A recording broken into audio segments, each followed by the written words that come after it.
नमस्कार दोस्तों, आत्मयोगी भव की इस कड़ी में पीएमसी हिंदी आप सभी का हार्दिक अभिनंदन करता है। दूसरा महिला ध्यान महाचक्र हैदराबाद कड़ताल।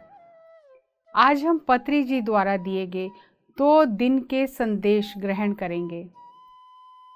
29/12/2020 का विषय है हमारा शरीर एक दिव्य यंत्र है। पत्री जी कहते हैं, my dear friends, my dear masters and my dear gods. हमारा शरीर एक दिव्य यंत्र है। Your physical body is your creation. You can bend it and mould it in any way you think. Your body is your instrument. हमारा शरीर एक यंत्र है। ये शरीर कितना महान है। ये महान उपकरण है। आपने इसका निर्माण किया है। इस शरीर से आपको खेल खेलना है। इस शरीर से आप जो चाहें कर सकते हैं। ये मेरी बांसुरी कितनी समय चलेगी? जितना समय मैं इसकी अच्छी देखभाल करूँगा। अगर आप अपने वाद्य को खराब नहीं करते तो जीवन भर चलेगा। उसी तरह अगर हम अपने शरीर को खराब नहीं करते तो हमेशा के लिए रहेगा। आपको इस भौतिक शरीर को जानना और समझना है। आपका भौतिक शरीर बांसुरी, सितार और वायलिन की भांति एक वाद्य यंत्र है जिसे आप बजाते हैं। इस वाद्य यंत्र को आप जैसा चाहें वैसा बजा सकते हैं। यदि आप अपने वाद्य यंत्र का उचित ध्यान रखते हैं तो ये 1000 वर्ष चलेगा। इसी प्रकार यदि आप अपने शरीर की उचित देखभाल करते हैं तो ये भी 1000 वर्ष तक ठीक रहेगा।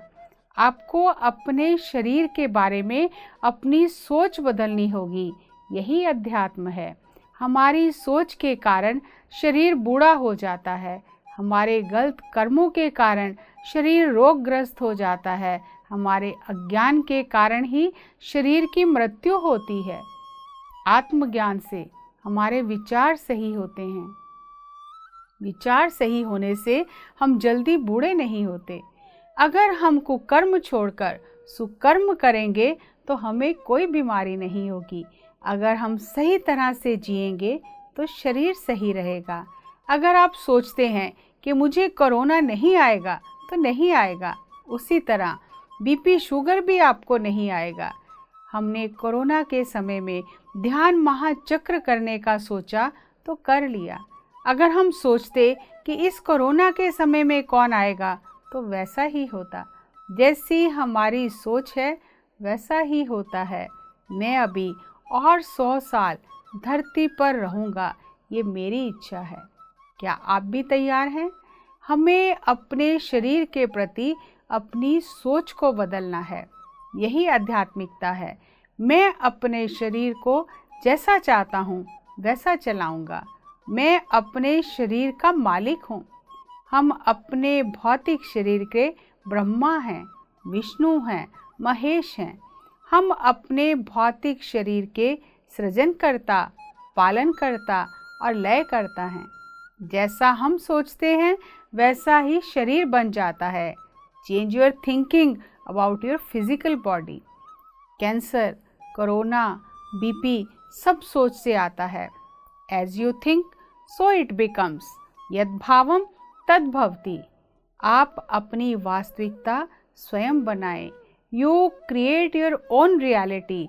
यदि आप चाहते हैं कि आपका शरीर मजबूत हो तो ये वज्रकाय हो जाएगा। हमें अपनी सोच बदलनी होगी। You create your own reality. ये महान वक्तव्य है। आप ही अपने सृष्टिकर्ता हैं।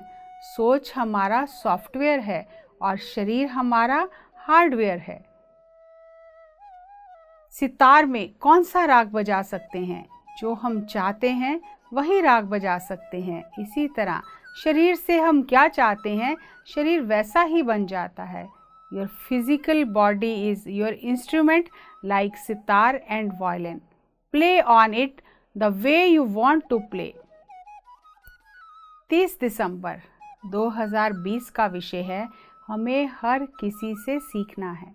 पत्री जी कहते हैं, my dear friends, my dear masters and my dear gods, इंसान को जानवरों से सीखना है।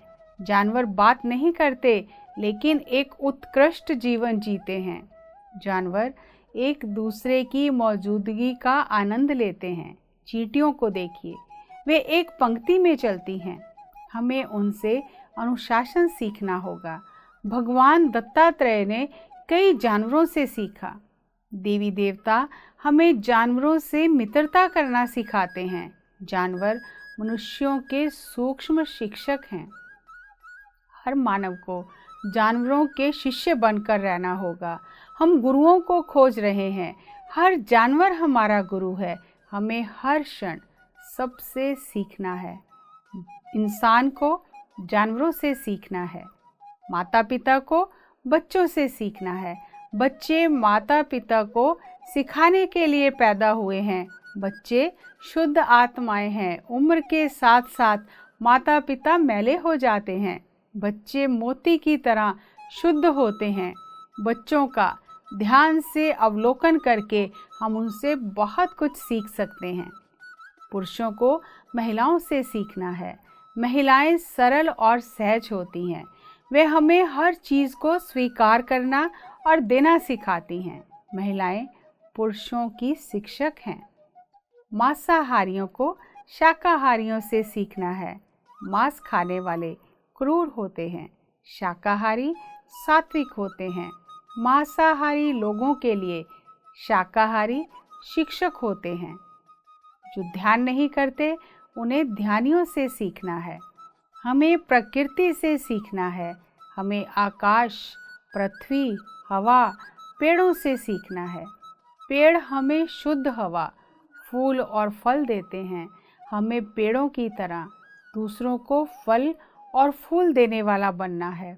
अंग्रेजी में एक कहावत है, silence is gold, speech is silver. मौन सोना है, वाणी चांदी है। 100 वर्षों के उपरांत इस धरती ग्रह पर हर लोग सिर्फ विचारों के माध्यम से ही समझेंगे। उन्हें बोलने की आवश्यकता ही नहीं पड़ेगी। यदि आपको समझने में तकलीफ होती है तभी आपको बात करने की आवश्यकता होती है। 100 वर्षों के बाद मुंह से नहीं, केवल विचारों के माध्यम से वार्तालाप होगा। आने वाले समय में संपूर्ण पृथ्वी पिरामिड से भर जाएगी। प्रत्येक मानव एक गौतम बुद्ध बन जाएगा। ये पृथ्वी स्वर्ग बन जाएगी। विशेष रूप से भारत में आने वाले 10 वर्षों के भीतर ही ऐसा होगा। 2020 तक दक्षिण भारत बदल गया है। 2030 तक पूरा उत्तर भारत बदल जाएगा और 2040 तक पृथ्वी पर स्वर्ग उतर आएगा। आइए दोस्तों, इन दोनों विषयों को थोड़ा और समझते हैं। हमारा शरीर वाद्य यंत्र की भांति है। जैसे सितार है। अगर हम सितार की तारों को बहुत ज़्यादा कस देंगे तो वो टूट जाएंगी। अगर वो बहुत ढीली रहेंगी तो भी उससे आवाज़ नहीं आएगी। कोई भी वाद्य यंत्र बजाने वाला जब अपना वाद्य यंत्र बजाता है तो पहले उसकी ट्यूनिंग करता है, फाइन ट्यूनिंग करता है, ताकि उसमें से सही स्वर निकलें। कितने समय के अभ्यास के बाद इस ध्वनि की पहचान होती है।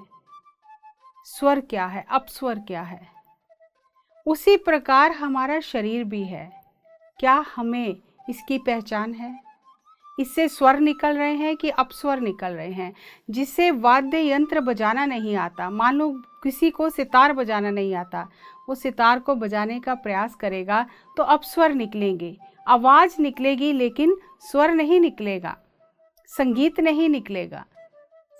उस सितार से संगीत निकालने के लिए कितना अभ्यास करना है। ठीक उसी प्रकार इस अद्भुत शरीर से जो उपकरण दिया गया है हमें ये धरती पर खेल खेलने के लिए, इससे अद्भुत संगीत निकालने के लिए हमें कितना अभ्यास करना है और किस चीज़ का अभ्यास करना है।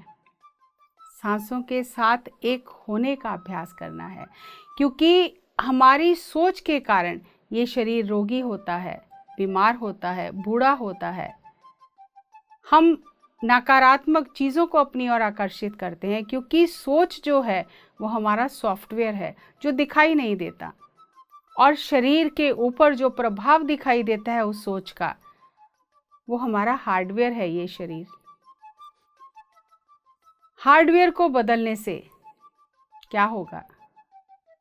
हमें सॉफ्टवेयर को बदलना है। अगर इस शरीर से सही काम लेना है तो सोच को सही करना है, और सोच को सही करने के लिए ध्यान करना है, अज्ञान को दूर करना है, ज्ञान प्राप्त करना है, शांत और स्थिर बैठना सीखना है, विचारों पर नियंत्रण करना सीखना है, अपनी वाणी पर अंकुश लगाना है। तो ये शरीर अद्भुत तरीके से काम करेगा। हम जब तक चाहे इस शरीर में रह सकते हैं, और हिमालय के योगी इसका उदाहरण हैं। श्वास अद्भुत शक्ति है, और जिसे इस श्वास शक्ति का उपयोग करना आ गया, वो अपने शरीर से जैसा चाहे वैसा काम ले सकता है। और पत्री जी कहते हैं कि आने वाले समय में धरती पर बातों के माध्यम से वार्तालाप नहीं होगा, विचारों के माध्यम से होगा। बोलने की आवश्यकता ही नहीं पड़ेगी। बोलने की आवश्यकता इसलिए पड़ती है कि हम दूसरे के विचारों को पढ़ नहीं पाते, समझ नहीं पाते। क्यों? क्योंकि हमारे अपने अंदर ही इतना विचारों का शोर है। लेकिन जो व्यक्ति अंदर से शांत हो जाता है, जिसका मन स्थिर हो जाता है, वो सामने वाले व्यक्ति के भी विचार पढ़ सकता है। उसे बोलने की आवश्यकता ही नहीं पड़ती। जैसे रमण महर्षि पूरा जीवन मौन रहे, लेकिन जो भी उनके पास अपना प्रश्न लेकर जाता था, उस मौन में उसे अपने प्रश्नों के उत्तर मिल जाते थे। तो वो उत्तर कैसे मिल जाते थे? टेलीपैथी के माध्यम से। ध्यान में लोगों को बहुत अनुभव होते हैं। मास्टर से मुलाकात होती है, मास्टर से वो संदेश लेते हैं, लेकिन वो संदेश भाषा के माध्यम से नहीं मिलते, विचारों के आदान प्रदान के माध्यम से मिलते हैं। बस वो मास्टर हमें क्या बताना चाहते हैं, हमें अपने भीतर से ही समझ आने लगती है। वहाँ कोई ध्वनि नहीं है, कोई आवाज़ नहीं है, प्रकाश है। वो प्रकाश के रूप में ज्ञान हमें मिलता है, और जो हम उस समाधि स्थिति में, उस शांत अवस्था में समझ लेते हैं कि मास्टर हमें क्या संदेश दे रहे हैं। इसी तरह आने वाले युग में हर जगह धरती पर पिरामिड हो जाएंगे, क्योंकि ये पिरामिड युग है। और ये जो पिरामिड का विज्ञान है, ये बहुत ही प्राचीन विज्ञान है जो विलुप्त हो गया था। लेकिन अब पत्री जी ने इस ज्ञान को फिर संसार को बताया, संसार के सामने ये अद्भुत ऊर्जा का विज्ञान रखा कि पिरामिड की निशुल्क ऊर्जा को अब जहाँ चाहे जैसा चाहे अपने जीवन की गुणवत्ता को बढ़ाने के लिए इस्तेमाल कर सकते हैं। हमें हर दिन पिरामिड के नीचे बैठकर ध्यान करना चाहिए, पिरामिड से ऊर्जित पानी पीना चाहिए, अपनी खाद्य सामग्री को पिरामिड के नीचे रखकर उसे चार्ज करना चाहिए। जैसा चाहे हम पिरामिड का उपयोग कर सकते हैं। और ये विज्ञान इतना अद्भुत विज्ञान है जिसे आज तक लोगों से छुपा कर रखा गया। लेकिन आज ऐसे इतने वैज्ञानिक हैं जो इस विज्ञान को समस्त मानवता के सामने लेकर आ रहे हैं, और इस पर निरंतर अनुसंधान जारी है। पत्री जी ने इस ध्यान महाचक्र में जिन विषयों को बताया, जो अपने संदेश के माध्यम से हमें ज्ञान दिया, उसमें सबसे पहला विषय है ध्यान योग। ध्यान योग क्या है? यानी सांसों में विलीन हो जाना। आंखें बंद करके सांसों में विलीन हो जाएं, और जब आंखें खोलकर बाहर की दुनिया को देख रहे हैं, संगीत है तो संगीत में विलीन हो जाएं, प्रकृति है तो प्रकृति में विलीन हो जाएं, आत्मज्ञानियों की संगत कर रहे हैं तो उस संगत में विलीन हो जाएं। विलीन होने का अर्थ क्या है? यानी जहां हमारा शरीर है, हमारा मन पूरी तरह से वहीं लगा रहे, मन इधर उधर ना भागे। जैसे कोई चित्रकार चित्र बनाता है, पूरी तरह उसमें विलीन हो जाता है, वो सब कुछ भूल जाता है, उसे कोई भूख प्यास नहीं लगती है, वो पूरी तरह उस चित्र में डूब जाता है। कोई संगीतकार जब कोई धुन बनाता है तो उससे बिल्कुल समय का आभास ही नहीं रहता, वो उसी में उतना खो जाता है, विलीन हो जाता है। कर्म योग, नाद योग, ज्ञान योग, उसी तरह ध्यान योग यानी सांसों में विलीन हो जाओ। मन है, विचार हैं, लेकिन थोड़ी देर के लिए सांसों के साथ एक हो जाओ। मन से परे चले जाओ, विचारों से परे चले जाओ, निर्विचार अवस्था को प्राप्त करो। और दूसरा विषय जो पत्री जी ने बताया, ध्यान ही पूजा है। भगवत गीता में भी श्री कृष्ण भगवान ने अर्जुन को यही कहा कि अनेक तरह के जाप, स्तोत्र, मंत्र करने से उत्तम है ध्यान। और जब हम ध्यान करते हैं सांसों के माध्यम से, तो उसमें हमारा मन लय हो जाता है, और मन को लय ही करना है। मन के अस्तित्व को भूल जाना है थोड़ी देर के लिए, और तभी हम मन से पार जो दिव्य लोकों का ज्ञान है उसे हासिल कर सकते हैं। क्योंकि जो चीज़ हमारे मन के दायरे में आती है वो सूचना है। अगर हमें दिव्य लोकों का ज्ञान चाहिए तो हमारे मन से हमें पार जाना पड़ेगा, क्योंकि ये मन से पार जाने की यात्रा है। संसार का ज्ञान, उसके लिए मन जरूरी है, लेकिन पारलौकिक ज्ञान के लिए मन का शून्य होना जरूरी है। और तीसरा विषय जो पत्री जी ने बताया, गुरु ब्रह्मा, गुरु विष्णु, गुरु देवो महेश्वरा, गुरु साक्षात पर ब्रह्मा, तस्मै श्री गुरुवे नमः। कौन गुरु है? क्या कोई व्यक्ति हमारा गुरु है? क्या हमें बाहर गुरु को ढूंढना है? नहीं, हमारी सांसें ही हमारा गुरु है। इन सांसों से इस शरीर का सृजन हुआ है, और सांसों की ऊर्जा से ये शरीर चल रहा है। और जब सांसें इस शरीर को छोड़ देंगी, इस शरीर का लय हो जाएगा। तो ये सांसें ही गुरु हैं। सांसों के साथ हमें रहना है, और हर एक के पास सांस है, हर एक के पास उसका अपना गुरु है। हमें अपने गुरु के चरणों में बैठना है, गुरु को चरण वंदना करनी है, नमन करना है, और गुरु के चरणों में बैठना है। सांस गुरु पर ब्रह्म स्वरूप है। अगर हम पर ब्रह्म को, उस परम सत्ता को, परमेश्वर को जानना चाहते हैं, तो उसका राज हमारी सांसों के पास है। सांसों के साथ एक होकर हम उस परमात्मा को जान सकते हैं, पर ब्रह्म को जान सकते हैं। क्योंकि जो पर ब्रह्म के गुण हैं वही गुण सांसों के भी हैं। सांसों के साथ एक होकर सब कुछ पा सकते हैं। किसी व्यक्ति के पीछे जाने की ज़रूरत नहीं, किसी से रास्ता पूछने की ज़रूरत नहीं, हिमालय में जाने की ज़रूरत नहीं, घर परिवार छोड़ने की ज़रूरत नहीं। ज़रूरत है तो आंखें बंद करके स्वयं के भीतर जाने की। और चौथा संदेश जीसस का, शाकाहारी बनो। जीव जंतु हमारे लिए पैदा नहीं हुए, ना वो हमारे खेल का साधन है, ना वो हमारा आहार है। हमें दया, करुणा उनके प्रति रखनी है और उनकी देखभाल करनी है। मनुष्य इस सृष्टि पर सबसे विकसित प्राणी है, और अपने से कम विकसित जो प्राणी हैं उनकी रक्षा करना उसका धर्म है। और पांचवा, ध्वनि और मौन। इसमें पत्री जी ने बहुत ही अद्भुत ज्ञान हमें दिया कि हमें जितना संसार में अपनी ऊर्जा को लगाना है उतना अंदर लेकर जाना है। जितना बात करना है उतना मौन भी रहना है, जितना बोलना है उतना चुप भी रहना है, जितना देखना है उतना ना देखे हुए भी रहना है, जितना सबके साथ मिलकर रहना है उतना एकांत में भी रहना है, ताकि हमारे जीवन में संतुलन बना रहे। अगर हम बोलते ही रहेंगे, खाते ही रहेंगे, सुनते ही रहेंगे, बीच में कहीं भी अंतराल नहीं देंगे, तो हमारी अवस्था विक्षिप्त अवस्था हो जाएगी। हमें अपने जीवन में संतुलन लाने के लिए अंतराल देना है। जितना हम बाहर जा रहे हैं उतना भीतर भी जाना है। जिस पेड़ की जड़ें जितनी गहरी होती हैं वो पेड़ उतना फलदार होता है। और अपनी जड़ों को गहरा करने के लिए हमें सांसों के माध्यम से स्वयं के भीतर जाना है, तभी हमारे जीवन में संतुलन आएगा। और छठा विषय जो पत्री जी ने बताया वो है ध्यान, दान और धर्म। ध्यान एक ही ध्यान है, श्वासानुसंधान, जो हर व्यक्ति के लिए एक ही है। दान हर व्यक्ति का दूसरे व्यक्ति से अलग है, और 3 तरह का हर व्यक्ति का धर्म है: शरीर धर्म, पारिवारिक धर्म, संघ का धर्म।